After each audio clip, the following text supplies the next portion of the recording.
বেতনে খাওয়াই, তিনি কে? বসে খাওয়াই না, মা বাবা খাওয়াই না, স্বামীয়ে খাওয়াই না, স্ত্রী খাওয়াই না, সবাই উসিলা দেনেওয়ালা। আর সেটার বাস্তব প্রমাণ ছিল করোনাকালীন সময়।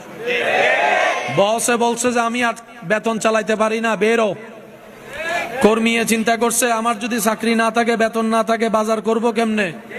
কিন্তু সত্যি করে বুকের মধ্যে হাত দিয়ে বলেন তো, করোনাকালীন সময়ে কেউ ক্ষুধার অভাবে মারা গেছে এমন কেউ কোনো খবর শুনছেন?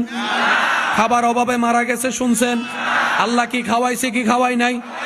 এখনো যে এরকম 2 বেলা 3 বেলা খাওয়াই, করোনাকালীন সময়ে রাস্তা বন্ধ, দোকান বন্ধ, অফিস বন্ধ, ব্যবসা বন্ধ, রাস্তা বন্ধ, ইনকাম বন্ধ, বন্ধ বন্ধ সব বন্ধ, রিজিক খোলা ছিল।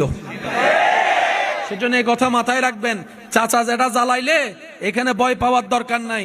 আল্লাহ যদি আপনার রিজিকের দায়িত্ব বাবা চাচা জেডার হাতে দিত, তাহলে টেনশন করার দরকার ছিল।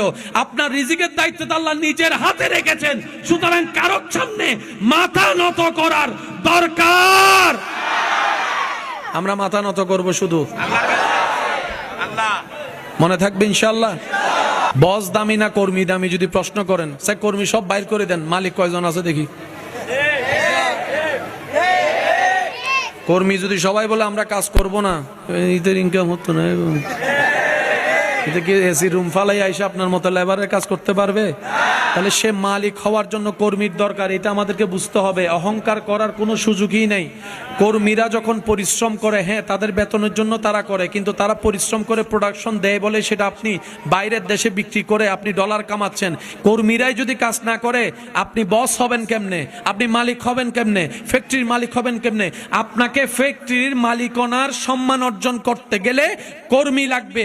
সেজন্য নবী বলেছেন কর্মীর সাথে সুন্দর আচরণ করো, কারণ কর্মীদের পরিশ্রমের কারণেই দুনিয়াতে তোমরা মালিক বনে বাঁচতে পারো। কথা বলেন ঠিক কিনা? অহংকার করার কোনো সুযোগ বলেন না, দাম দেখানোর কোনো সুযোগ, পাওয়ার দেখানোর কোনো সুযোগ। এবার বলেন বস কয়জন? আরো জোরে। ফ্যাক্টরি কয়টা? ফ্যাক্টরি কয়টা? বস কয়জন? এখান থেকে বের করে দিলে আর কোথাও চাকরি হবে না। বলেন বলেন বলেন বলেন।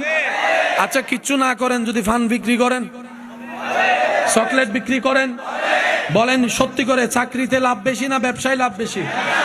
আরো জোরে বলেন, চাকরিতে না ব্যবসায়? আমরা অনেক সময় নিজেকে চিনতে পারি না, জানতে পারি না কি কাজ করলে আমাদের কল্যাণ হয়। আমি পরামর্শ দিব, যে যাই করেন ছোটখাটো ব্যবসায়ী থাকেন, বেশিরভাগ বরকত ব্যবসার ভিতর আল্লাহ রেখেছেন। এবার দেখেন আপনার আমার